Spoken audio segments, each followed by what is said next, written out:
বহিরাগতদের হামলায় পণ্ড হল জেমসের কনসার্ট। এই ঘটনায় এখনো কোনো মামলা হয়নি আর আটকও হয়নি কেউ।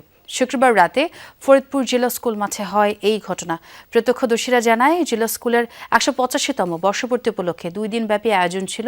শেষ দিন সাংস্কৃতিক পর্বে গান পরিবেশনের কথা ছিল জনপ্রিয় কণ্ঠশিল্পী জেমসের। এমন খবরে দূর দূরান্ত থেকে কনসার্ট উপভোগ করতে যান অনেকে, কিন্তু অনুষ্ঠানটি উন্মুক্ত না হওয়ায় বহিরাগতদের প্রবেশ করতে দেয়া হয়নি।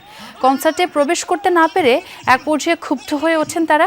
প্রথমে কনসার্ট স্থল লক্ষ্য করে ইট পাটকেল ছোড়ে, পরে কয়েকজন প্রাচীর টপকে ভেতরে ঢুকে ভাঙচুর চালায়। পরিস্থিতি উত্তপ্ত হয়ে উঠলে অনুষ্ঠান বন্ধের ঘোষণা দেয় কর্তৃপক্ষ।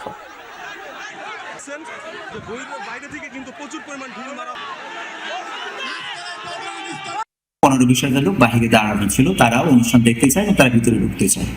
তো এই বিষয়টি নিয়ে যখন কনসার্ট শুরু হবে তার আগ মুহূর্তে ধাক্কাধাক্কি শুরু হয়। এই বিষয়টিকে কেন্দ্র করে আমরা আজকে যেটা দেখতে পেলাম, মিডিয়াতে কিছু অপপ্রচার হচ্ছে, টোটালি গুজব এবং এটা প্রোপাগান্ডা এবং দেশকে অস্থিতিশীল করার একটা চক্রান্ত এবং ষড়যন্ত্র বলে আমি মনে করি। দর্শক, ফরিদপুরে যেই হামলার ঘটনাটি ঘটলো সেই খবর জানাবেন আমার সহকর্মী তরিকুল ইসলাম হিমেল। তার কাছ থেকে বাকি খবর জানবো। হিমেল, কারা এই হামলা করলো, কাউকে আটক করা গেল কিনা এবং এখনো কি কোনো মামলা হয়নি?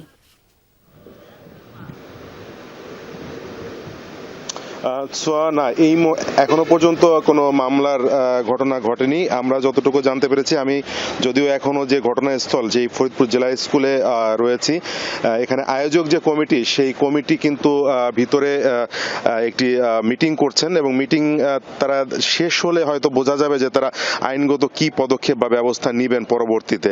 আর আমি পুলিশের সাথে কথা বলেছি, তারা যেটি জানিয়েছে যে তারা কাউকে আটক করেনি, কারণ রাতের, আপনি জানেন যে ঘটনাটি রাতে এবং বেশ কুয়াশাচ্ছন্ন ছিল।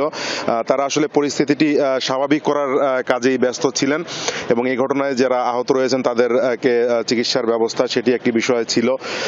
এই যে মাঠটি আমি এখন দেখানোর চেষ্টা করছি, মাঠের ওই প্রান্তে, শেষ প্রান্তেই কিন্তু স্টেজ করা ছিল এবং সেখানে রাত 10টায় নগর বাউল খ্যাত জেমসের